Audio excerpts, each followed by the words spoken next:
Hello, everyone, and welcome to the Lizard Brains podcast. I'm your host, DJ Alessandrini. I'm joined by my co-host, Tom O'Gorman. Tom, how's it going? King of Bathurst, Oh Tom my God, O'Gorman. this guy sets a faster time one time, and you know what? This is why I try so hard.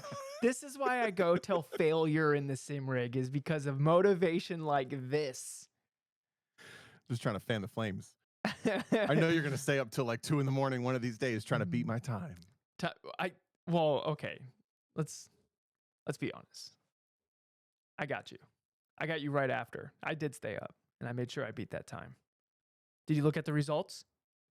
Did you come back on and beat me? Yeah. I tricked you to get You're off, lying. and then I came back You're lying. on. You're so lying. I signed in with my third account and drove the Lambo. Beat you by a half second. Okay. And what's your third account? Dunning-Kruger. How do you spell that? What do you mean? It's Dunning-Kruger. Yeah, and what year were they born? What year did you graduate high school? It's a pop quiz. It's a Smurf. It's not a real person, Tom. Guys, I had a great time playing iRacing last night for the first time in a long time, which is always worth recording. Tom purely focuses his fun on if he's beating me or not. No. But it is correlated. Let's be so real. It's kind of a byproduct of, I'm sure a lot of people have this, right? There's maybe a little rivalry, or there's a person they aim for or something. And success is defined based on whether or not you're either running with that person, competitive with that person, able to beat that person. And it is true that you're that person for me. But at the same time, I stayed on for another hour after you did and tried to keep going quicker because I kept seeing more green.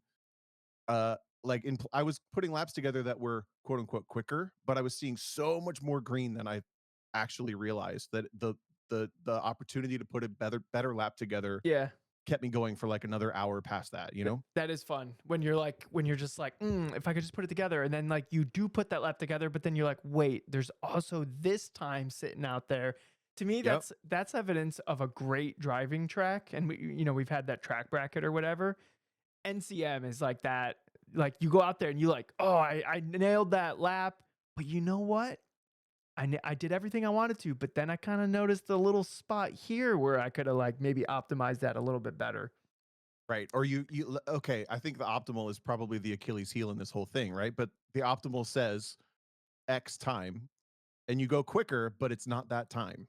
Yeah. You keep going. Of course you keep going. Yeah. Right? Because you didn't realize the full potential. And I get like, do you have a person like that? Do you have what is your, I mean, I know you get it off of basically any experience that lets you feel like you could be a little bit better, but like somebody I'm chasing? Yeah, I guess, because getting back to that point where you're like, yes, I mean, I do define my success based on whether or not I'm competitive with you or whoever the quickest person might be. This kind of ties into that whole looking at results thing, right? But by contrast, the night prior, when we were also doing Bathurst in GT3 cars in iRacing, and I was a second and a half to 1.7 seconds slower, I was having a really bad night with the way I was feeling the sim out. The track temperature in the sim was 70 degrees warmer, so I was like dealing with lava instead of grip, and I fell apart and you were like way further past me. It made me feel really bad. That's that thriving off of the, what do you call it? What's your word for it? Thriving off of the feeling bad. What's that? Free motivation. Free motivation. Thank you. That's that you would thrive. And I was just like, screw this. I don't want to do this. Well, so I think maybe in the moment I would have been like, screw this. Like, this sucks. Like you get that feeling on the back of your neck where it's like hot, right? Like where you're just like, I want to be anywhere other than here right now. And then I would separate myself, but then like lingering in the back of my brain would be like, there was a lot of time left out there. I should go find that. I should go figure out where that time was, because obviously it's there. And if I find that time, that means I'm getting better. Yeah. Like that would be lingering. So then what would happen is I would separate myself from it, and then I would come back with like the goal of like, we're going to find that time because that means I'm getting better. And I would sit down. I would try to like replicate the conditions or whatever. I would like pull the data up if it's available, and I would like pick through it and go like, okay, what are they doing differently than me? What can I do differently to like try to match that Like, where was I beating them? What was I doing different than them where I was like actually going faster than that person? And then like try it and then just go out there and try to execute it and put it together with like the different things that I've learned, whether it's like watching the replay or the video or looking at the data, or maybe just like analyzing my own driving if I don't have access to their own, and just like try to find the gaps and like troubleshoot the the the things that I can do better.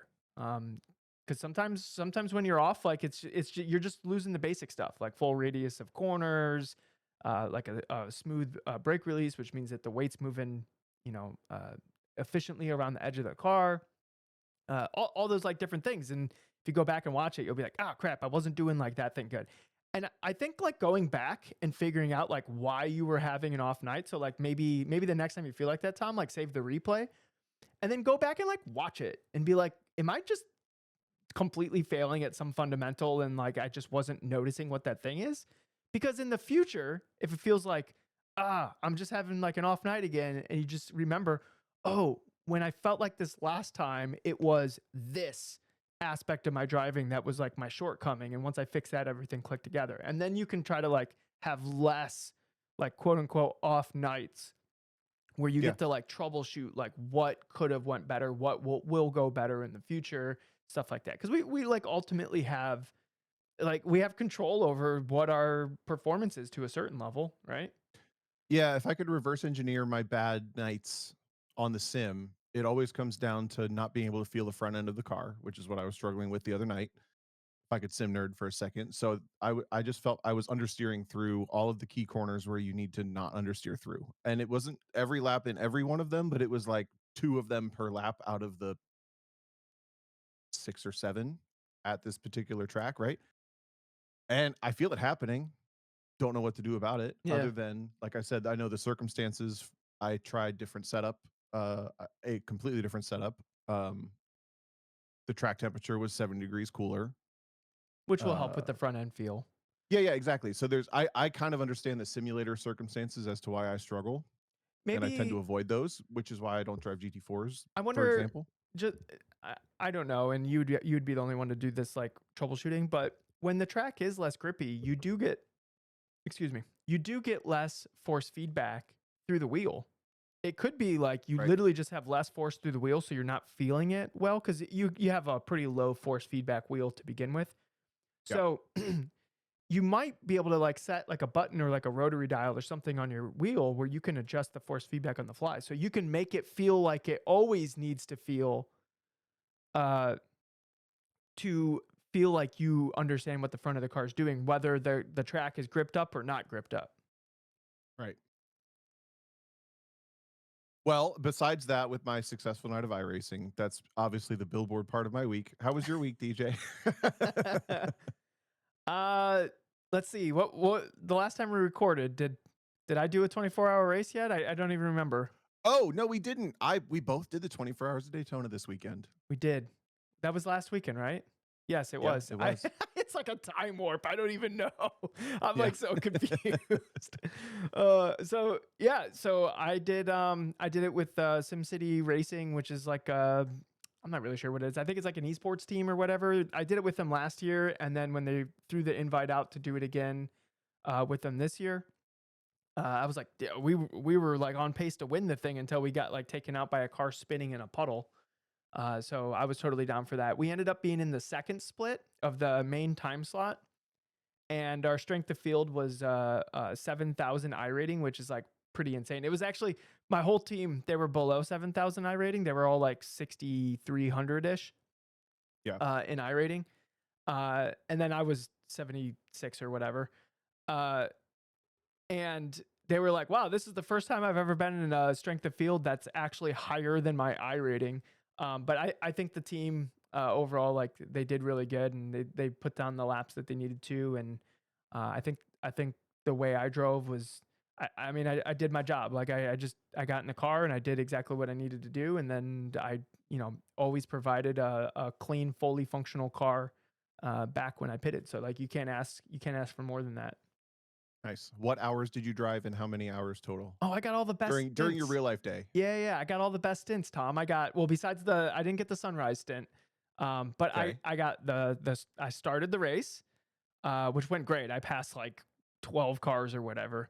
Um, o- like 6 of them were in like turn 1 because there was a bunch of chaos, and I just stuck to the inside and was like, "Oh, pardon me. Oh, sorry. Oh, my whole Oh, team." pardon me, excuse me. Oh, Yeah, coming my through. whole Oh, team was oh, geez. Okay, here we go. all my Okay, thanks. teammates. All my teammates were Canadian, Yeah. so that's oh, pardon me. Sorry. um, and yeah, so I got the I did a double to start the race, and then I handed it over to my teammate Mac, and then he handed it back to me, and then I did a triple stint to go into nighttime, which was pretty cool. And then I didn't do anything until the very end of the race, where I did another triple stint. At what time of the day in your real life? You got up at like 5 in the morning to do a stint, right? Yeah, so I woke up at like 6:30, started the race, and then I was done driving by like, I don't know, noon. Yep. And Yep. then I just hung out with Christine a bunch, and I like kept tabs on the team. And then I took a nap because I was like a little tired. And then I woke up and like went down and told the team, "Hey, I can do some like middle of the night stints." I like took like a 2.5 hour nap. Like I think I'd be good. And they're like, "No, no, we got it." I'm like, "Okay, cool. Well, I'll see you when I'll see you when it's time to wake up and finish out the race, I guess." So I went to bed at like 11, got like 4.5 hours more sleep, woke up at 4 in the morning or whatever, or 3:30 or wherever that ended up being. And I came downstairs and hung out on the computer for like an hour and watched one of my teammates finish up his stint. And I jumped in the car and finished the race. It was actually pretty easy on my part. Yeah, nice. I got uh Your team was fun. You have I to don't say know how what the many word is for drivers. how I ended up on my team. I don't know if I got tricked or if I got lured or if I got You, baited or you if have I to got say you have to say how many drivers were on the team, because that's an yeah. interesting part of the So it team that all you were on. started, let's rewind to Friday night. There's a league that's kind of adjacent to the Lizard Brains Discord. Reminder, you can join the Lizard Brains Discord. There's it's sim season, so there's a ton of sim stuff going on if you couldn't tell. But the Finger Lakes region of the SCCA has a league that they run on Friday nights after 10 p.m. Eastern. And I ran that. We had a blast. It was a good time. And after that, because Daytona was the next day, they had 9 people on a team. They were going to race the Daytona 24 hour. So they wanted to do some practice, and we hop into a practice session. And of course, I just come off the league race with them. So I'm hanging out in Discord and I'm chatting with them. And of course, I'm going to join and try a couple laps in practice. And hey, why don't you try the BMW and see if you like our setup? And maybe you like would do a stint in the race. So I just pop into the practice session and I do some laps and I like their setup and I don't crash and I'm not upset by it. So I'm like, by the end of this, which is midnight, the race starts at 11 a.m. in whatever that is, 11 hours. Yep. I'm like, yeah, sure, I'll take a stint. Put me on there. Can you do the 6:30 a.m. stint? Do you want one or two? I'm like, yes, I can do the 6:30 a.m. stint. Me, morning person, Double. famously Yeah, up I was by gonna say. 6:30 a.m. every I day. can't expect a reply from Tom before 11. Like if I send So Tom yeah, a text or anything, I'm just like, "Yep, he'll see that when he wakes up." so that's how I ended up on the team. The Finger Lakes Region SCCA people had the team put together, which was super fun. They had some tools that I had never used before to like plan out the stints. And there were 10 of us total who drove in the race. We were in the 14th split and we finished 8th in GT3, I think. How did you I feel was kind about of a your bad drive? team player because I had plans with my brother that night. I went to his house and hung out. I came Yeah. back, went to bed, and then I got myself up at 5 in the morning to do my stint. So I didn't keep nearly as many tabs on the team as How much sleep did you get? a Because you true team player you would don't have. really you don't really fall asleep till like probably like 1 or 2 in the morning, judging by when you wake up. Yeah, it was rough. I got back from my brother's at like 11. I think I tried to go to bed at 12. Probably didn't fall asleep until 1. And then I got up at 5 and they were an hour behind on their cycle. So when I got up at 5 and hopped on the sim rig, they were like, "Yeah, it's going to be another hour." So I just spotted for an hour and it was pretty fun. Honestly, I do love that it's just so fun to do like a properly long race, Yeah. even though it's not real.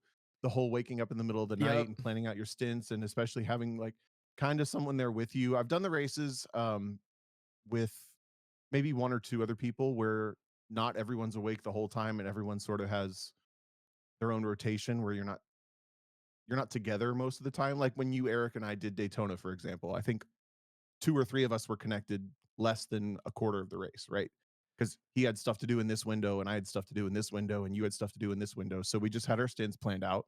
I don't think You any of hop us on. were completely by ourselves though, because I remember after that No, but one, I remember after that race, like we were freaking whipped because like I think I only slept like 2 hours for that race.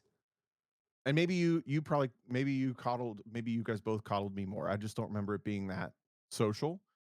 But having 10 teammates, 9 teammates, I I, mean, it was like there were so many people I at the remember. finish hanging out and all this. It was so much fun.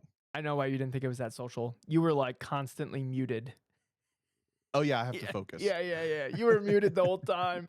Like you would unmute and be like, what happened to P4? And then we would like figure it out and we would tell you and you're like, cool. And then you'd mute again. That's exactly what would happen. Yeah. Yep.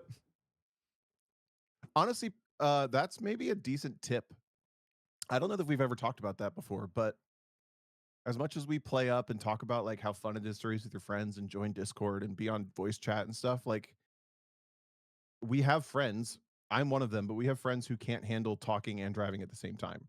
It depends on And the they don't know it. it depends on the car So and when they track. start talking, like we know they're going to crash, Yeah, but exactly. they don't realize it, right? So Dude. maybe take that account into your take that into account with your sim racing. If you're a sim racer and you're, plugged into the podcast and stuff over the off season. Like if you're struggling with something, maybe like remove that variable and give it a shot. The thing is like I can feel it affecting me. Yeah, me too. So I just mute. If I like sometimes it doesn't affect me. If I haven't been sim racing a lot, then it affects me way more. Like if I'm like super dialed in, it doesn't matter. And you know what Yeah. also? If the conversation is about the race, it doesn't affect me as much. But if it's about anything, yeah, if it's anything that doesn't involve the race, I have to mute. Like even if it's about like a different race, then I have to mute. I don't know why. Do you notice that? No, I'm almost the opposite. I think my mind, I've noticed, is most successful. My mental state, when I'm most successful is like kind of wandering off to other things. It's either a lot of times it's a song that I have stuck in my head, or a maybe not a problem or a scenario necessarily, but something else in life that I have to think about. There's a mental meandering that just starts to happen when I'm like really being successful. Yeah. But usually when I realize I need to mute everybody else or be in my own like headspace and have quiet, it's after the mistake. Like, yeah, that was because everyone else was talking, Yeah. I just feel it. Yeah, I feel it like taking up bandwidth. And if I feel like a conversation taking up bandwidth, then I know it's going to affect my overall pace. Sometimes the overall pace doesn't matter. Them like when we're racing Miatas, I don't need to mute, like because my overall pace doesn't matter. Now, if I'm like on the very brink of breaking draft, then maybe I'll mute because I'm like these extra couple hundreds like freaking matter right now because I might Yeah. just make this race like real easy on myself. But some cars like some car track combos like I can't like for example, and it's some spots on the track too. Like if a conversation was happening during the 24-hour race and I came up to the bus stop, I would just hit my mute button real quick, go through the bus stop, unmute it, and then it's completely fine. Like, but if somebody like goes like, "Oh crap!" like as I'm on entry of the bus stop, I might crash because like my focus like gets like split for a split second. And yeah, so like it's not worth the risk. So like that's why I always have that like mute button like on tap.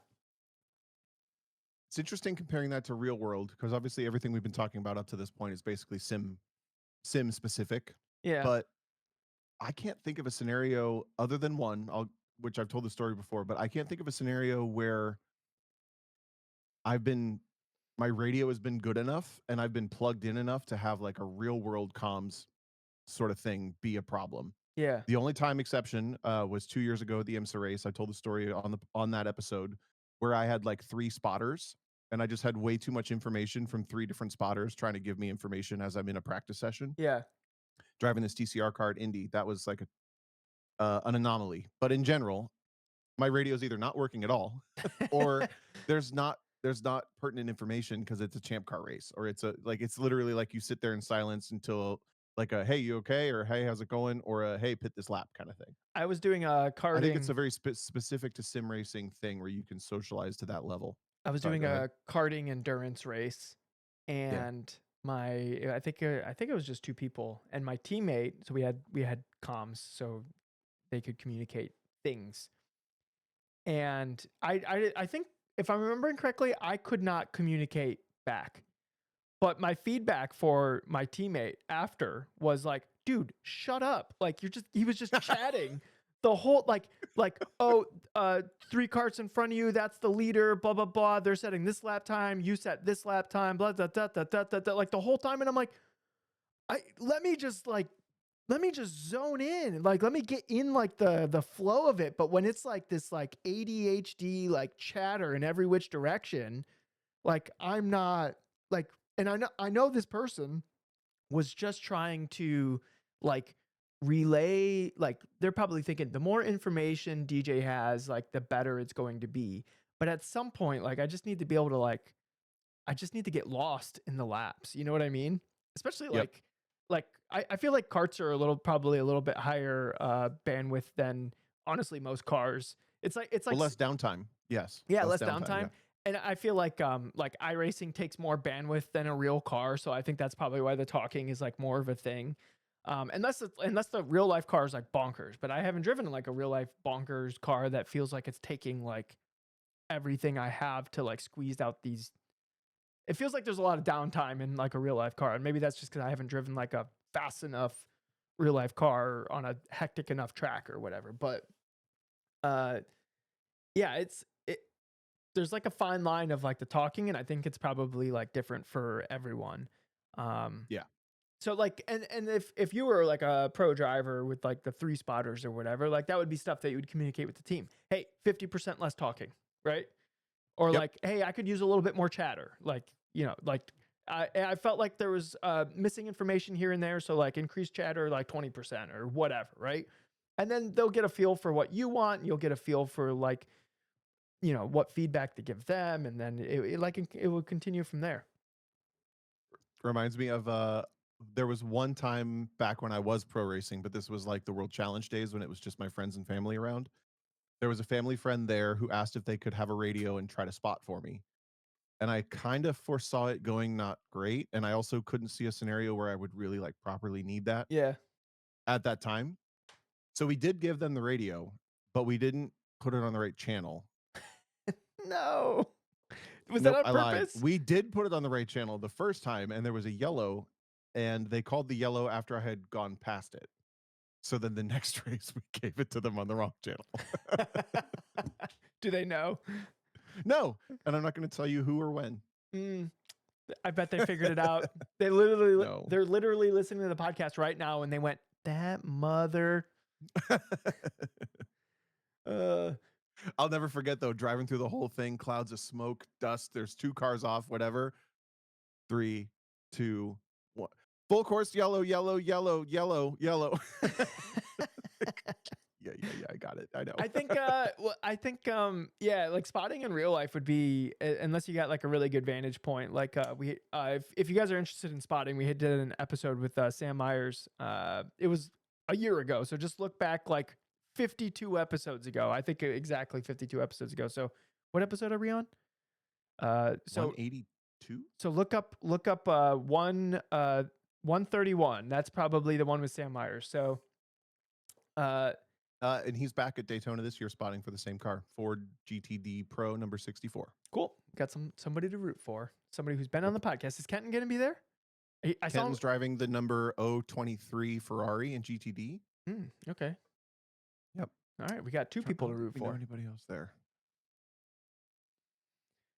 Someday we're going to have that race director on the podcast, though. I asked him once, he was down, but I didn't ask him for like a, hey, come on this day. Yeah. Yep. Hey, Miss Jackie looked it up. 131. Hey. Cool. Yeah. Honestly, if you're a newer listener to the episodes and you don't really necessarily go back in the history, listening to how a proper spotter hired by a pro team works at Daytona for the 24-hour is pretty cool. Yeah. It also sounds exhausting. I don't have the attention span for that. No, I wouldn't either. I would, because it matters too much. Like, Agreed. If something matters and it's not like 100% engaging, requires like absolute 100% of my focus all the time, my brain is terrible at that. I am a terrible person for that. Once I had a job as an order puller at a warehouse. Order puller. Okay. So like orders would come in. It was a tool company. And Yep. so these, different like shops and stuff, they would order tools from the warehouse and a little Scantron like thing would come out and it would be an order. And I would grab that Scantron and have to go like pull these orders for like that customer and then take it to shipping and they would box it all up and then like it would get shipped off or whatever. So all I did was walk. It was basically like grocery shopping. And but like grocery shopping with just like a bunch of plain cardboard boxes. And instead of it saying like mayonnaise, it's just like 131906742 quantity 6. And like I would just have to go there and grab like quantity 6 of whatever that part number that I just rattled off was. And it was too boring. I made so many mistakes. I was slow. Yeah. I was just terrible at it. I was so bad at it. When I quit, they were confused why I was quitting. And I'm like, I just don't want to do this. I'm so terrible at this. I'm like literally at like the bottom of the leaderboard all the time. Like I tried like listening to music because I'm like, at least like something will be happening. Like I think this will work better for me. But I was told that I can't listen to music because of like forklifts. So I can't have headphones in. So then I came in early one day and got like I had like a little like tractor, like 12-volt battery with an inverter, and I like taped it all in the bottom of my cart. And then like rigged like little speakers. So like because I didn't have headphones on, and I walked around for like 3 days and nobody noticed. And then at one point somebody noticed. And then so they put speakers on their cart because they're like, oh, that's awesome. That's such a great idea. And then management came down and said, no, you can't have speakers on your cart. So then it was like, oh crap. All the things I'm doing trying to make this job like work, I like aren't working. So like I just had to quit. Yeah. This feels to me very closely related to the whole talent versus effort conversation. Oh? Because these types of things, for different reasons for both of us, don't work. If I had to sit there and spot for 6 hours, which is how it works, you go to Daytona, you go to the top level of the grandstands, and you sit up there for 6-hour shifts. My mind would wander. I'm not good at that long term play. I think I would be pretty good briefly, but I know that I would wander. Like it just doesn't that I don't have that level of focus. You're saying that you don't have that Yeah. level of like maybe detail for tracking a 7 or 8 digit number in a warehouse. To me, this relates exactly to talent versus effort with driving or whatever you want to call it. It's more Versus like someone's predisposed Yeah. to driving, right? You're predisposed to things that make you better at driving. And some of those things may be also what make you worse at tracking an 8-digit part number because it's like, I just can't. Does that make any sense? No. Am I off in left field here? No, I agree with you. Like your predisposition. Now, if I was highly motivated to try to make that job work, like maybe I would have figured out a way to. You get paid 250. You get paid $250,000 a year, and you only work 4 days a week. I would figure That it job out. would have worked. I would figure it out. Yeah, I would figure it Yeah. out. But like, it's just, yeah,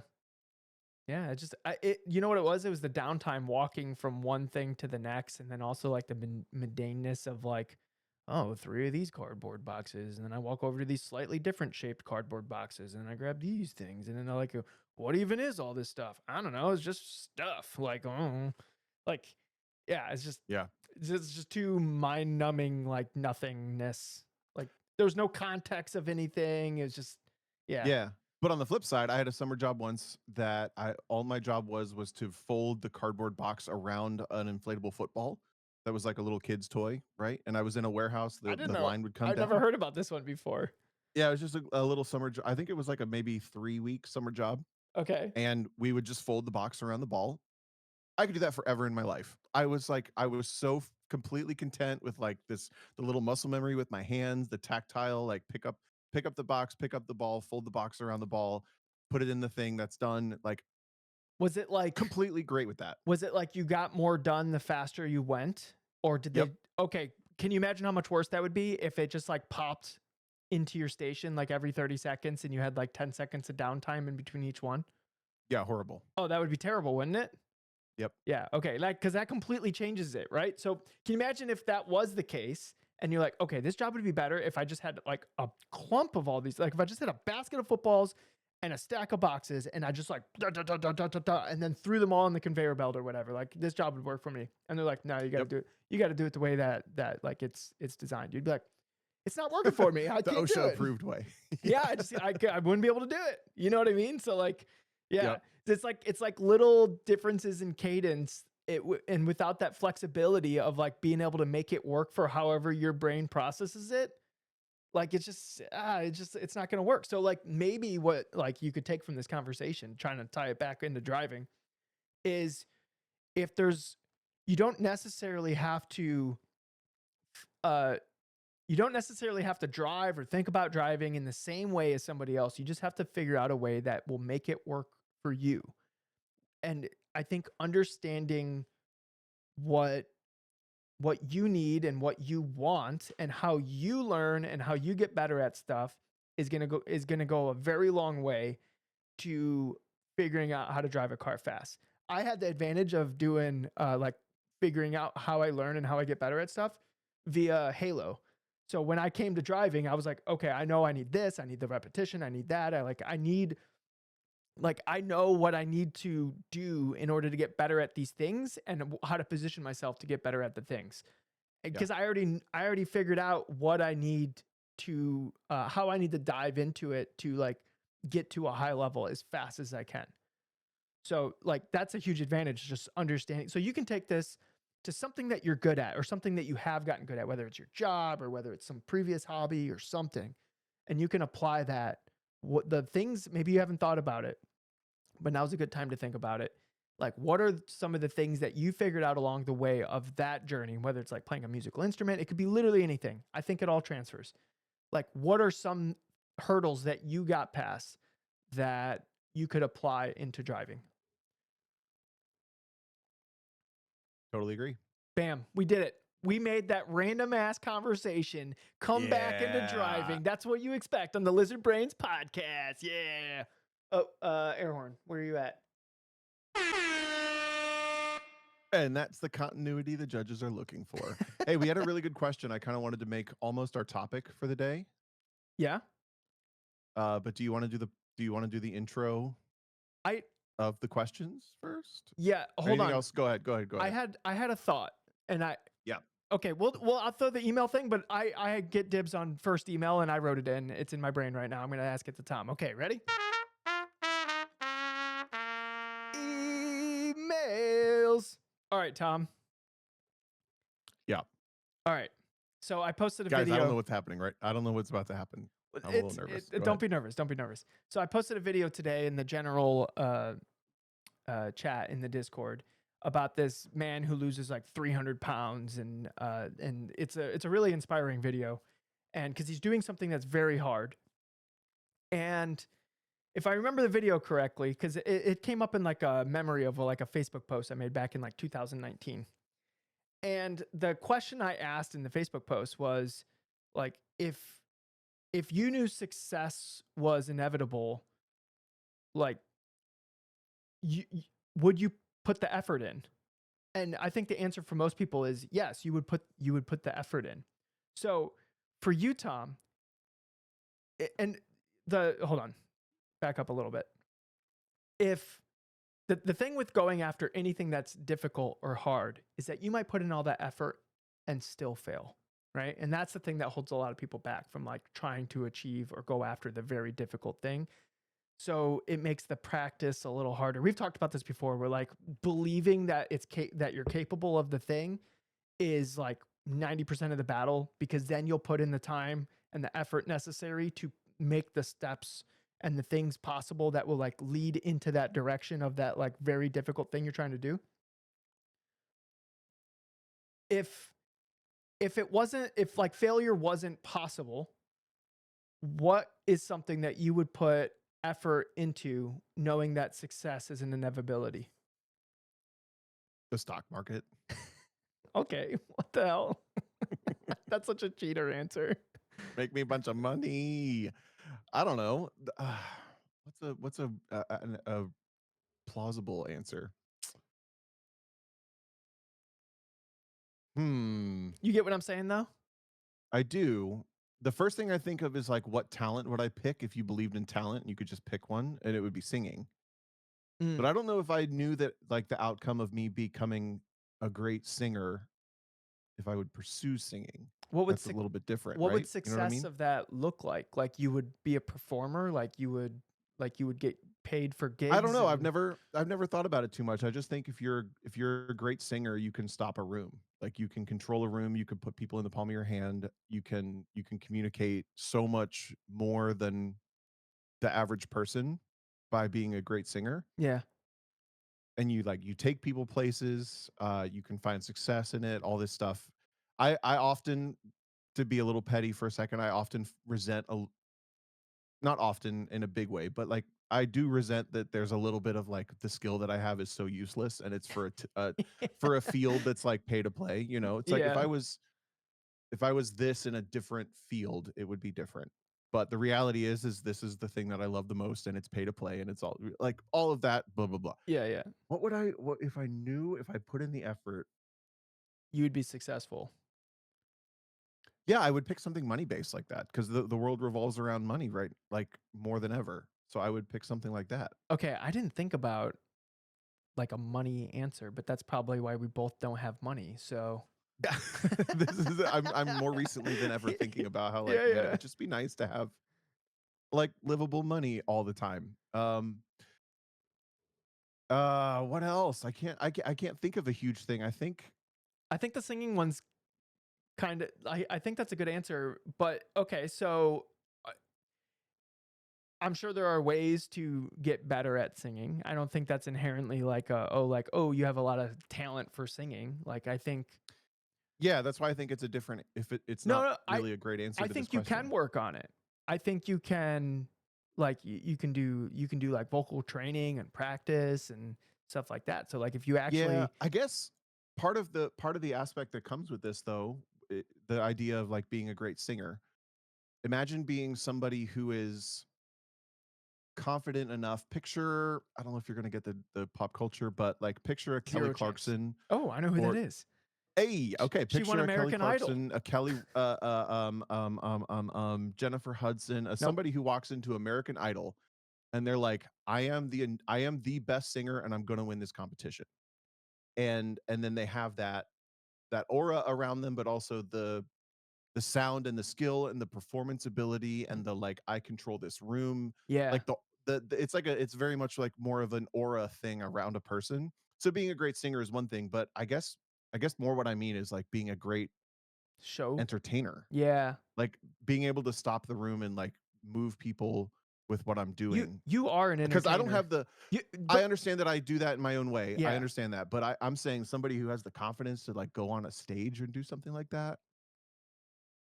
So something like that. That's pretty wild. Okay. It's To me, I think that that's the a little bit more me abstract than what I it was is, it originally. is. So, because what I was originally thinking is like Taylor says in the chat, he's like the end goal needs to be defined. Like, are you trying to be Taylor Swift or just a great singer? Like, I think the more vague the goal is, then it's a little bit harder to like actually end up at the place because of like goalposts being moved constantly. Like we've talked about this before, where like goalposts move and Yeah. like if the goal isn't like set of like this is the thing, then we'll sabotage ourselves by like kind of well yeah I kind of got there but like not really, and then like the goalposts move and you like never get the goal. Yep. Yeah. So hmm. But so the reason why I bring that up is first off, um everyone should watch that video that I posted in the Discord. Uh it's I like I think about this a lot where it's if because hold on, let me gather my thoughts. Mhm. If failure wasn't something that was going to happen, or like wasn't a possibility, what would be worth it to put the effort into? I think about that a lot. And the possibility of failure to me shouldn't change what our calculus is of like what we're going to put effort into. And the reason why I say that is because along the way of trying to do that very difficult thing, we are going to learn a lot about whatever that thing is. We're going to learn a lot about ourselves. And if you can appreciate the journey, you're also going to have fun doing it. So why would failure or the possibility of failure stop you from doing it? Also, side note, you're going to like you are going to fail, but like eventually you will succeed. Like for like Michael Jordan missed more baskets than he hit. Like just a fact. Like he missed more shots that he took than he made. So like you are going to fail. So the fear of failure is like it's like the fear of living. Like you're going to do it, so don't be afraid of doing that. So that's why I try to think about like if I see something I want and I can like imagine or envision like a roadmap of what that thing would like how I would get there, and the amount of work looks just daunting and it might not even be worth it because I might fail. I try to catch myself and go like, "Whoa, I like yeah, I'll fail. I'm going to fail a lot before I get to that thing." But like that shouldn't be the thing that like makes me not want to put the effort in, because if success is inevitable, which I'm not saying it necessarily is, maybe at some point you're like, yeah, that goal that I was chasing, I got distracted and I'm going in this direction. But like you have to spend your time somehow. So spend it chasing the thing that you want to chase without fear of failure. And if you're going in a direction and you realize I'm going in this direction. What was the analogy you literally just said? I'm trying to think of I prefer anecdotes to just describing, but perfect example. Yeah, let's hear Your it. Civic. Oh. Your Civic that's gone now. Yep. You maybe didn't make the active choice that I'm no longer pursuing wheel-to-wheel racing with my Civic, but you were actively making choices to pursue the goals that you more authentically knew were like your goals. Yeah. Your goals were to drive cars more often, as possible Mm-hmm. in any setting. Like all these things we've talked about it before, Yep. right? Just trying to be If you find yourself on that path, that's also just great, to clarify right? like what my overarching goal is, just if for some reason this is the first episode you're listening to, it's just to be the best driver that I can be. So by Tom saying like go to as many events as possible and do that thing, me fixing the Civic would be against that like overarching goal, because it would take resources that wouldn't go to being the best driver that I can be. Yep. What would your thing be? You didn't answer your original question. You put in the work. My one success thing is inevitable. right now I'm very tunnel visioned because I've been sim racing 8K so much. rating. No. I want to win a special event. Like Top Split. What does that mean? iRacing you want to win a Top event. Split iRacing special event? Yeah, I want to win a Top Split iRacing special event. I don't know which one it will be. Or like maybe like a sub goal is qualified for like the Porsche Super Cup like esports thing. I don't know where I'll place. Probably lower than mid pack, because all those guys, like those are literally the best in the world. But I would learn a ton and I would definitely fail. But like as we just discussed, that shouldn't stop me from going for it. Yeah. That kind of stuff to me compares to like the karting thing that I did in Germany, right? When you show up and like, I'm going to go to this thing. I kind of wish I did then, and I think I would keep it this way too now. I didn't know anything beyond that. I'm going to this thing. Yeah. Right? Because then you can't have any expectations. You have some hopes. But if you were to be like, I'm going to get into the Porsche Esports invite series, you should just like end it there. That came out weird. Yeah, just quit after that. Retire. No. Like you're washed up after that. You're done. No. No, I mean, don't inflate anything beyond that. The goal is to get into the Porsche Esports Invitational. You get invited. You have no It's not invited. expectations You of have where to you're going to qualify finish. for it. You have to qualify for it. You have to be like top 30 or whatever. And there's like qualifying races, and it's like a Yes, whole but the thing. point being, if you were to get into that and you were the fastest or the slowest, it doesn't matter, because the baseline, the simple goal needs to be, I'm going to work towards qualifying into this Yeah. series, Yeah. right? And you're going to learn something either way. And you might find out that you're going to be the fastest person there. Oh, You might find definitely out you're going not. to be the slowest person there. It More literally likely. doesn't matter when you get there. Yeah. Yeah, exactly. Nothing But changes. in the process of trying to get there, Yes. I'm gonna have to learn a bunch of things about myself and the way I drive a car and the way I compete and about the sim and all the like. I'm gonna have to learn so much in order to get there. So yeah, I should put the effort in to do it without fear of failure, because like it doesn't matter if I fail, because I like there's plenty of things that we fail at all the time and we just keep moving. So it doesn't, Yeah. like, the failure is like like look, if you were trying to win the 24 hours of Daytona in real life and it took 15 tries till you did it, you're still a Daytona 24 winner. Like, it doesn't, all those other times you didn't win it, who cares? You still won the thing, right? So like, I could try to qualify for like the esports Super Cup Porsche. I don't even know what it's called at this point. Next week I'll know what it's called. Esports Super Cup, Porsche Cup, North America Series, Porsche Championship, No, Trophy no, Cup Series. World, not North America. World. Yeah. So, International Global Regional Series, International Cup Championship but like, Trophy. it might take me 5 years from now to be good enough to like actually qualify for the thing.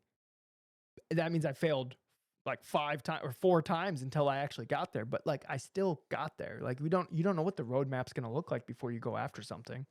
You just go after it. Yeah, I mean that I relate to that with my own pro racing journey. Like, Yeah. I kind of set some goals that were like, in hindsight, I genuinely, I don't know what I was thinking. I cannot believe I did that. Like, Yeah. it just feels like such a foreign concept to do what I did.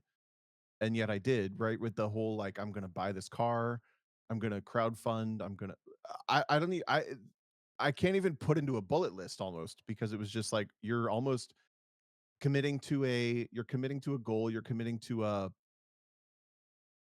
a process, maybe. You're committing to a year, a period of time, whatever you want to call it. And then beyond that, you're just reacting to what comes at you. Yeah. But also there's like a certain, like, success is inevitable if there's a certain amount of relentlessness at I do believe that. Yeah, I believe at that the for sure. whatever the goal is. Like, and obviously, no, this is the failure creeping in. I was about to say, and obviously sometimes like you just never make it. But like, that's that like fear of failure. Like, it literally just creeped into my thoughts. You know, I just saw there's a person I know, he was probably my main, like, quote unquote rival in the 2018 World Challenge season. He was driving a Subaru, I was driving my Civic. And I've known him for probably 5 years prior to that. I've known him since. He's been chasing this pro racing thing, sorry, pro driver thing, doing driver coaching, whatever. The whole thing that we all know about, with the way that a aspiring pro driver lives their life. Yep. And he just got a seat in a WEC, like, World Endurance Championship Mustang GT3 car. Just now. And They're like, this is like, this is his for this break. 2026 calendar season, yes, like, he's going to be driving GT3 internationally in World Endurance Championship. And he's a little older than me, and we've done a lot of the same things, right? And all this, but the proof is in the pudding from that. With, like, if you just stick with it, he used to be a stunt driver at Disney World. Like, he's done all That's this cool. ride and drive stuff, like I used to do with the drift rides and the Yep. Dodge events and the MX. Like, he's done all of that stuff. And just shared, like, I got this seat, and I don't know how it happened. I don't really care how it happened, because it's kind of proof to, like, if you stick with it and you're just constantly chasing that. The bigger problem that I have is like, what if you fall out of love with it? Or what if you fall out of like, oh, I don't really want that anymore? Yeah, I mean that is a possibility, but Then you pivot, I think. well, Yes.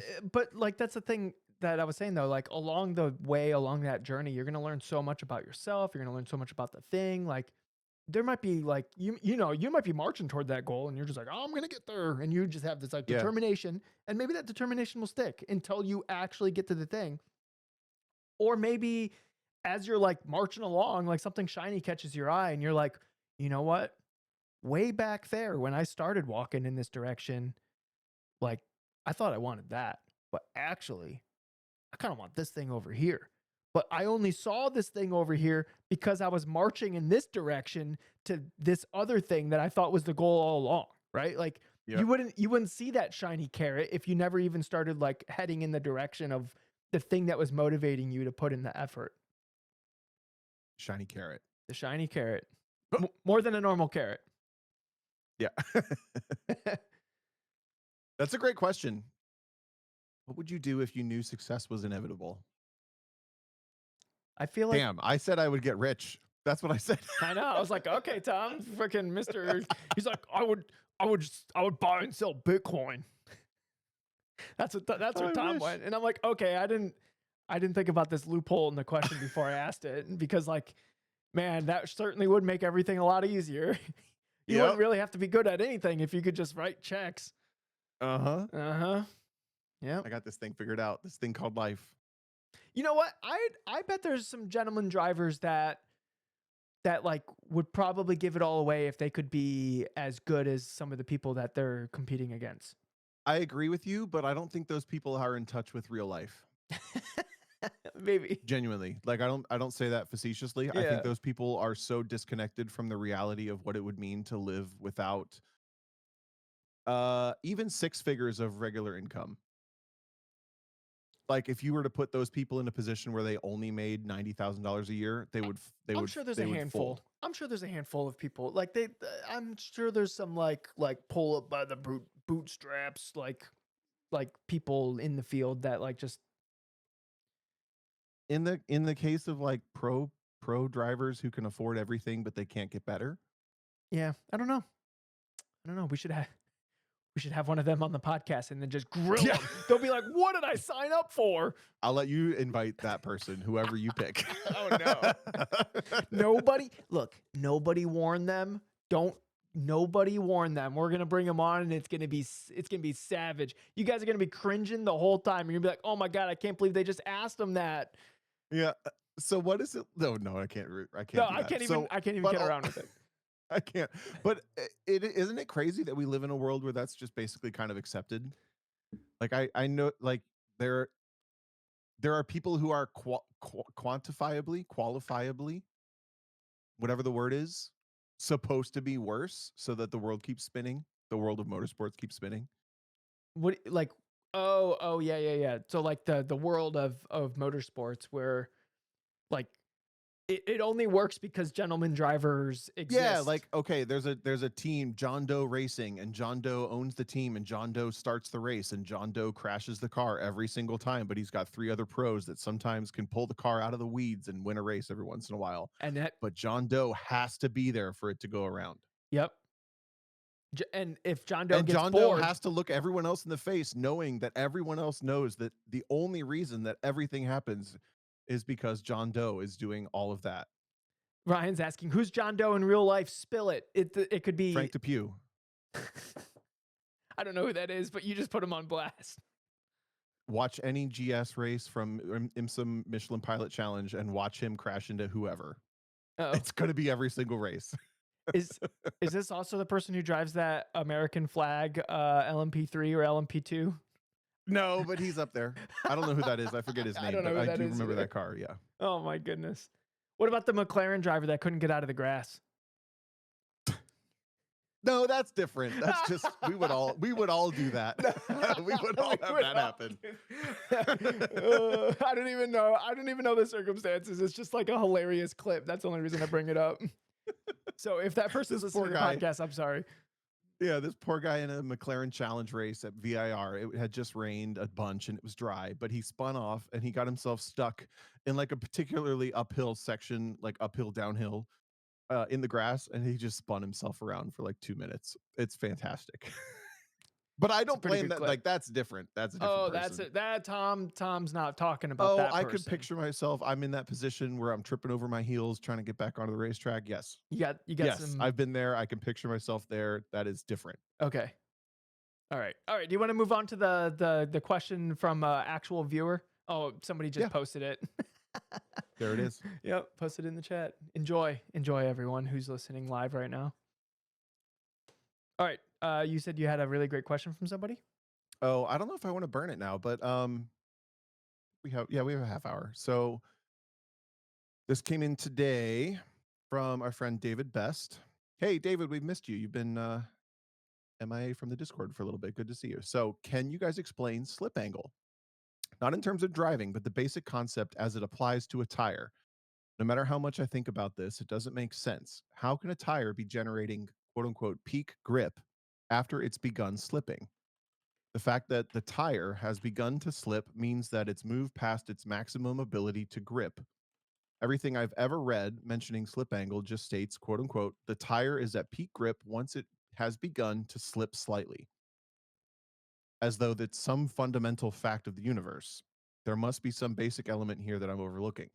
I can't understand a car moving as fast as possible will always be slipping slightly, but I just can't. I understand that a car moving as fast as possible will always be slipping slightly, but I just can't rationalize that that means the tires are not slightly beyond their peak grip. I never really Very interesting question. I never really thought about like cuz I know what it feels like when a tire is at slip angle. And like cuz you're balancing, you're Yep. like teetering on that edge. A little bit more it's slower, a little bit less it's slower. You're like finding that like area on the bell curve where it's like perfect. But I don't actually know what's happening. Do you know what's happening? With what's happening with slip angle? Like the physics of like why a tire at like a specific, and it's different per tire, and you feel it. You feel it like while you're in the car. Yep. Um but like I don't know the physics of what is happening from the like between the tire and the surface and why a specific angle of slip is fastest. I just know that it is, which I'm sure is Yep. David's in the same situation. So I don't know if I'm actually going to be able to help him out here unless you're a tire wizard. Are you a tire wizard, Tom? No, I'm going to go off of things that I think I understand. So if I misquote stuff and you're a scientist, sorry. Right in, please. Yeah. The first thing I think of is something I never thought about before I started working with Bridgestone a couple years ago, which is that a contact patch under full load is actually a triangle. And the smallest contact patch is on the outside right by the lip of the rim. Mm. Nope, other way around. Shoot, this is what confuses me. Anyway, the contact patch on the ground is actually a triangle, and the tire flexes into the ground as it's loaded by the lip of the rim. It has the widest contact patch, and by the inside of the rim, it has the smallest contact patch. Right, so that creates that triangle. No matter what, I think that there's because it's rubber, because it's a flexible object. If you were to picture a sneaker, like a gym shoe, if you were to picture any rubber object and create like a huge amount of downward force on that piece of rubber, Okay. and then also create a really, really high sideways force, it's going to try to grip down, but it's also going to flex to the side. That's what slip angle is. That's my understanding of slip angle as it comes to the raw materials of a tire. The reason it works is because all tires, especially street tires, which have tread that flex and they move around and the tread blocks move. The tread blocks are essentially what creates that wider slip angle because they are also moving in addition to the carcass of the tire moving. Okay. All of that accounts for the movement that you feel of the tire underneath you slash through the steering wheel. But to me, slip angle is actually more the I'm curious what everyone thinks of this, but I think the best analogy is actually like if you were to not draw, if it snowed like a half inch of powder everywhere, right? And you drive your car through the powder of snow and you just turn the inside, not inside, the rear tires track inside of the front tires because the front tires turn, the rear tires are inside of that. They get pulled through the turn, Yep. essentially. So rotation, slip angle, allows the tire to like rotate the car out so that if you were in powdered snow, both front and rear tires would be in the same path. They would be in the same little track. Just to give a visual, Yeah. not literally in snow. That's not what happens, but to visualize. Okay. I want to go back to the tire, like Yeah, yeah. its Sorry, interaction with I with moved a little quick. yeah, you're fine. So the Or I jumped. interaction with the tire on the surface is slip angle, like the physical like attributes of it. Is it just the flex of the tire that's allowed by the mechanical grip of the tire? So like the tire's in the road, it's gripped onto the road, it's loaded up, the tire flexes, it twists, it's doing all these things, and it's right at the limit before it like breaks away, because if it breaks away then it's not twisted and gripped as much. So you're balancing with that like maximum amount of twist and load into the tire, and that happens not 100% in the direction that the tire is facing, but it happens like diagonally across the tire at a specific angle. Because it's twisting, it's going to twist a little bit. And Yeah, yeah, is the slip exactly. It's angle got that like the slip angle is tied to the amount of twist that it's able to sustain before it like breaks away. right. And then when you tie in, I think I follow what you said, and I agree with what you said. And when you tie in compound, like the rubber compound at the operating temperature that it should be and everything, you have essentially like the chemical of the rubber tire trying to grip. So you have the force down and sideways and the compound of the tire trying to grip to the surface. Com- that all of that factors into slip angle. So if I could just undo everything I just said and make it super super super basic, slip angle is everything the tire has up to the point of oversteer. I Can it missed be what you that said. simple? I'm just imagining it's just the tire flexing to the It's just the limit tire that it's flexing. yeah, it's just the tire Yeah. flexing. Guys, it's simple. What do we why was this even a question? David, come on. But that's the thing is like the scrub radius and the flex of the tire, scrub radius being how much turn you can put into the wheel before the tire starts to lose that grip. Yeah, because You know, the amount of flex the tire can then it handle. loses its flex. So like if you do yeah. a bias ply tire from the 1970s, Those the are way like that like the Porsche 914 I used to drive in those are more autocross those are was more flexible, so you get more slip angle. super flexible Yeah, tire. You get a ton okay. of slip angle. You get a ton of grip when you're at angle. So you drive the car quote unquote sideways, but the car's never sideways slipping, drifting. It's gripped up and it's creating this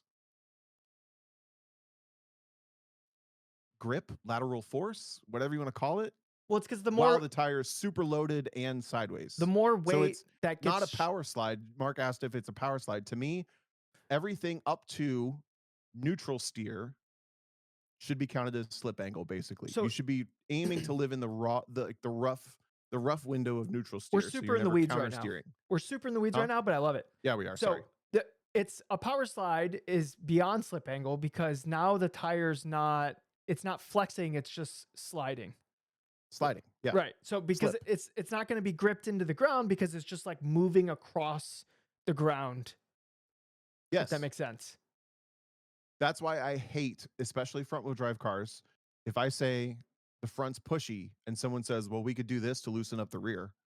No. No, that's not how that works. No, no, no. Don't take away my rear grip. Like, let's make the front better. Yeah. Like the front, like okay, that might make the balance better. It's going to make the whole car worse because if I have front understeer because of whatever, and you just free the rear up, I'm just going to like slide the rear and the front. Now it depends. Sorry, go ahead. I don't want to send people in the wrong direction. If you can do something to the rear of the car that increases the workload of the rear, that can shift some of that like workload away from the front, then you'll have a better front end. But if you're just taking away grip from the rear, that I think probably the most common for our audience is like a shock change that like makes the rear less stable to change balance. Like Yeah. that would be a move in the wrong direction. But if it's like a sway bar or a spring or something like that, then you're shifting the workload of what Rear the tire tires are doing. pressure. Yeah. Yeah, rear tire Yeah. pressure. That's probably the easiest example definitely The car's to pull pushy. that up. Okay, add rear tire pressure. No, make the front grip. Make the front grip. You know, I don't know. I'm not super happy with how this conversation went. If people, I want to catch up on this live chat, and also if people have feedback from this, I hope that helps with the whole like, how does slip angle work? How does scrub radius work? Those are the same things, Well, I think I have a better roughly. understanding of it. It's like so like the more the tire's gripped up, it will flex, it will flex, it will flex, and there's a window just before that flex, like before the grip overloads whatever amount of flex you're going to get, and then you go for a slide, right? And so when we're driving a car quickly, like that's the dance that we're making. It's like you're leaning into that like nuanced flex of the tire compared to the direction that it's like the tires traveling in, where if you go just beyond that it turns into a slide, but just below that the tire's still like in the ground, and the grip is causing the flex of the tire. Yeah.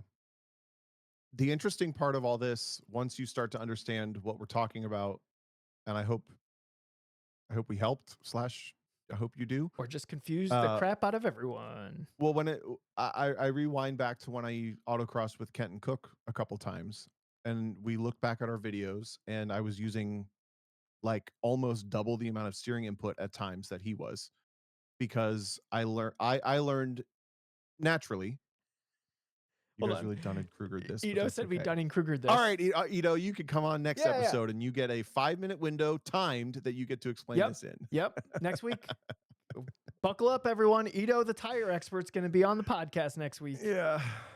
So watching our videos back, and you see me do like, I'm like, my elbow is pointed north and his elbow is like still in his lap, right? Like we're doing that different of a steering input. Yeah. It's because I learned accidentally slash the hard way slash through experience that a tire can take that amount of input super briefly, right? If you load the tire where you put a ton of input into the steering wheel, the front tire is turned over a ton, and then it grabs for just that split second. And as long as you release the tension at the same time that the tire would let go of grip anyway, that flex for a moment, it's like, it sticks for that split second, but then it immediately has to either break away or come back. Because the tire flexes, but it has elasticity and it wants to pop back. Right. Is that making sense? Yeah, I hope that makes sense. No, So, oh my so God. that means I wonder how much that's a period of time where I can add a shit ton of extra steering angle and get more from it. How much pace has just been added to all my lap times by understanding how the same thing flexes. The same thing comes from any compression point. If you put yourself in any uphill or downhill at any racetrack you've ever been to, autocross site, whatever, if there's a point where the car compresses into that valley, the suspension comes down, the tire flexes in, you can add more input, but just for that freaking split second. You know, there's like these tiny little nuances to that. What are you laughing at? Taylor has a tongue twister for us. How much grip would a tire grip tire if a tire could grip? How much grip would a tire grip tire? If Can we get a t-shirt with that? Can we get a t-shirt with that? And like with like a beaver in like a driver suit? A beaver. Yeah, okay. Okay. Anyway, I hope that helps understand the slip angle. It's so easy to get into the weeds with like the verbal explanation, but when you feel it, I feel like it's so simple. You feel it. The part that I didn't get to finish my thought on is the whole rotation versus sliding. I got there too fast at the very beginning of this conversation, but rotation to me again is like there's no counter steer involved. The rear tires open, like slide. The rear tires move out to a point where they're like in the same tire tracks as the front tires. So the front tires don't need to turn as much, and therefore the front and rear are doing the same amount of work to make the car turn. Yeah. That's rotation. When the car steps out, the rear tires go past where the front tires are, contact patch. Then you're drifting, you're sliding, you're counter steering, whatever that is. Blanket statement, I think counter steer is counterproductive. If you're counter steering a lot, you're too far past the point of slip angle. You're drifting, you're slipping, you're losing grip on the tire, and you need to reel it back in. What we should be aiming for is, and this might make sense, when before as it transfers out of my brain and through my mouth. So hold on, everyone. Is from entry to apex to exit. If all four tires in the car are doing their maximum amount of work during all of those phases as the weight moves around the car, that's the fastest way to go through the corner, right? But if you're going for a Just do slide, it. if you're going for a slide, then the front tires aren't really doing all that much at that point, right? So like just by the oversimplification of, are all four tires at maximum, like, are they optimized through every phase of the corner? If you're like chasing the rear every single corner exit, then the answer is probably no. Yeah. Ito wants to know what the difference between slip angle and slip ratio are. Well, slip ratio is the difference between a tire's rotational speed and the vehicle's actual speed, which indicates how much the tire deforms and slips or slides for traction during acceleration and braking, with zero slip angle being the perfect or 100% of a skid. I'm reading Google. I'm sorry. I'm kidding. Oh, damn it. I was like, dude, I was going to say, like, damn, Ito, you just got. You got. But then you outed yourself. I was just ready to move on and be like, yeah, well, what else you got, Ito Waxman? Get out of here, nerd. Somebody ban this man. Yeah. If I was better at reading, that'd be pretty good.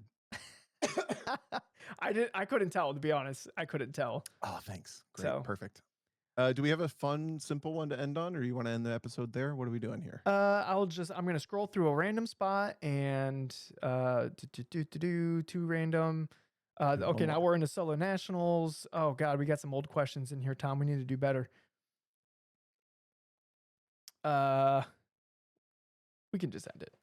Wait, no, there was a fun one. This weekend? No, there was a fun one from Devin, and I said this is stupid questions like this is why I wanted to start a podcast.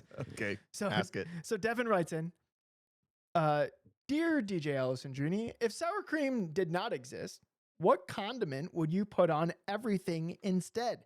Do you have a hierarchy or a ranking chart we can utilize to determine the correctness of condiment index? All right.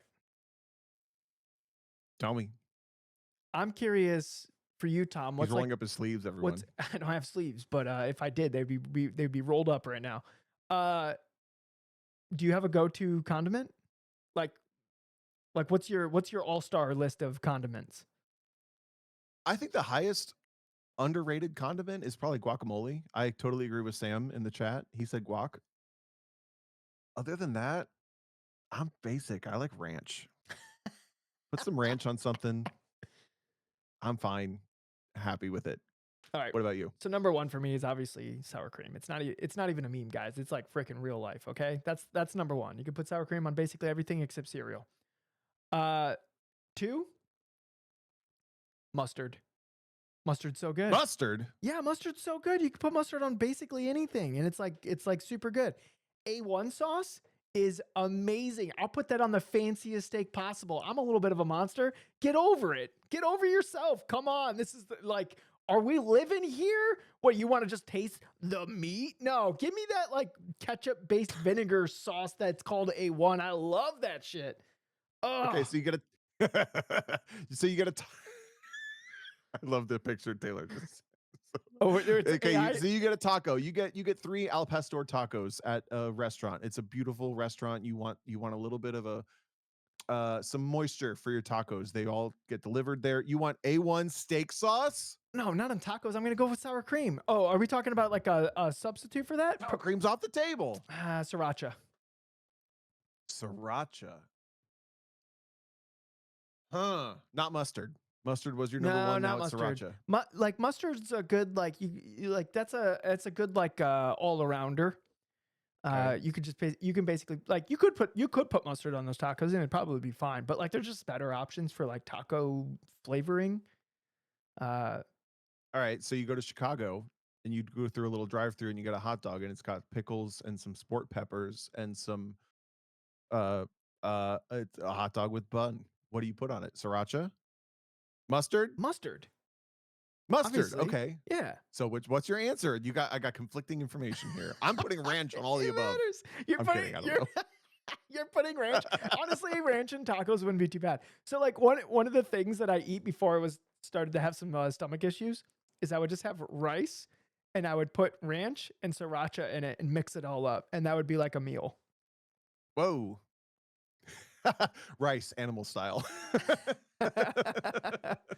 It's plant-based ranch, to be fair, which tastes exactly like normal ranch, but it makes Christine happy. So Okay. Yeah, I'm gonna stick with ranch and guacamole. mm, I guacam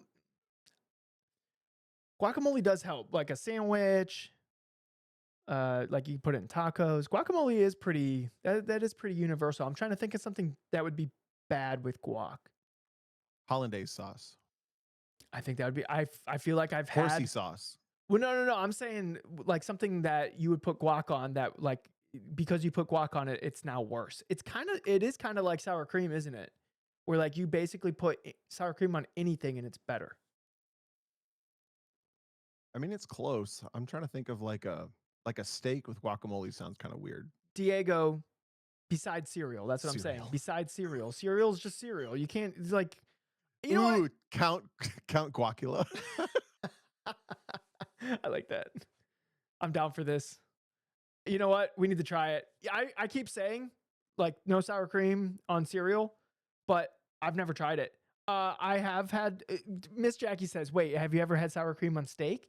And look, when you got that baked potato and it's all like lubed up with the butter and the sour cream and stuff like that, and you got a piece of steak on your fork, are you telling me that you've never like dipped it in that like potato sour cream goop and then like ate it? Like I've done that. It's delicious. He's right. Yeah. It is. Yeah.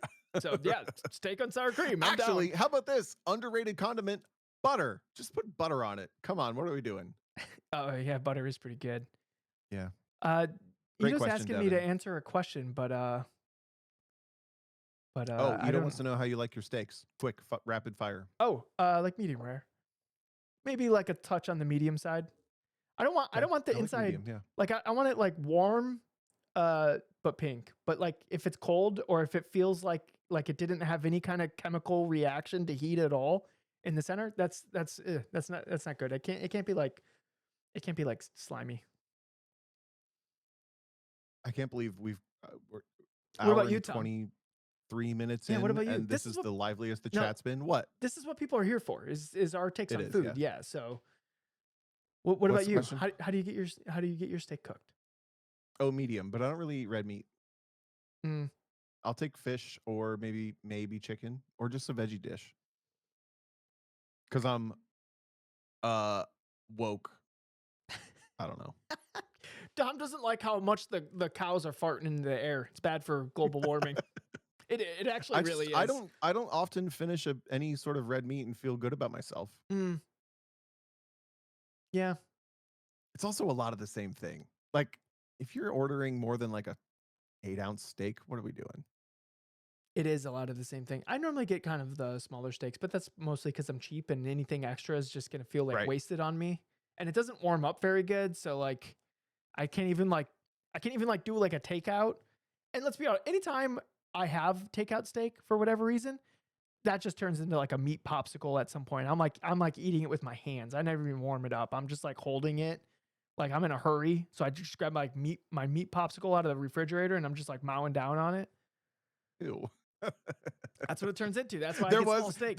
there was a Grid Life Midwest that I brought my own food to because I was up on my gym bullshit and trying to be really healthy and in shape.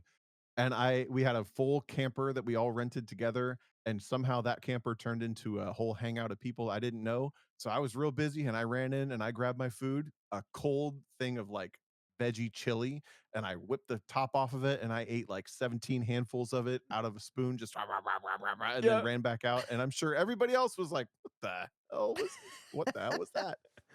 Just cold chili out of Yeah. a fucking vat. Sometimes you just need food in your stomach. He's like, I don't need to enjoy this. I just need substance. I just need to keep moving. I think more people would be better off if they ate that way. Mm. I do love food though. Speaking of food, I'm kind of hungry, so we should probably wrap this up. Tom, what are I you am doing? too. What are you doing this? No, I asked first. What are you doing? I feel like I asked first. What are you doing? My parents come home tomorrow, and I'll probably end up hanging out with my family a lot this weekend. What That about sounds you? nice. The original plan was to do a bunch of running around for a diff for Peter's autocross car. I forgot what class it's in. What is the class called? It's C Street Touring. STC. This is how out of commission my brain is for like real life right now. I'm full sim lizard right now. Cup. I don't see how Porsche Cup.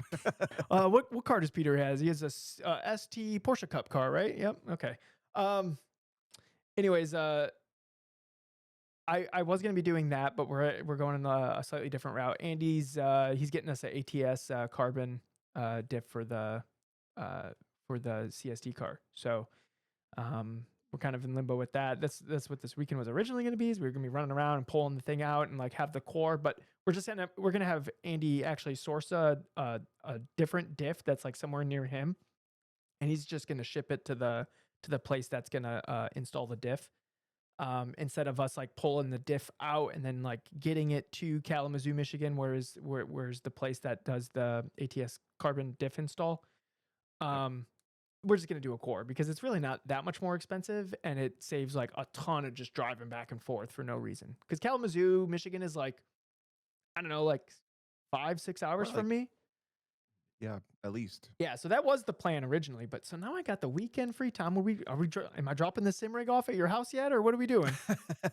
Let me double check with my parents when they get back, and if Okay. it fits in this little footprint right here, Yeah, chill. and they like where it's at, yeah. All right, well, I might be hanging out with Tom this weekend. Who knows? Oh boy. So if I'm not hanging out with Tom, I will be doing a ton of iRacing.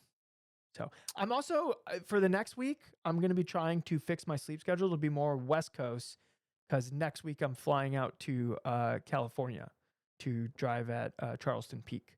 So I don't want to be like a East Coast, like I wake up at like 7:50 a.m. Like time schedule when I need to go out to the West Coast and like do good at stuff. If you need any advice on staying up later and sleeping in later, let me know. Okay, thanks. Oh, and we'll probably be watching the Daytona 24 as well. Oh yeah, I'll probably end up streaming quite a bit of it with my VPN. Okay. On Discord. I think I have Peacock, so I could probably just. Oh, but I think they're smart enough where you can't stream it. Yeah, so you gotta do some finagling to stream. But not that we're like distributing it illegally or anything like that. We would never. No, just to me and Tom, who are Peacock subscribers. We just want to be on the same page when we're watching it together. Yeah, right. Definitely. So, okay. Well, now that we're going to jail, you want to end the podcast? Yeah, I think this one's going to be really pointed. I think Sam Doherty in the chat, you should totally buy that El Camino. I love your hair and I hope you win.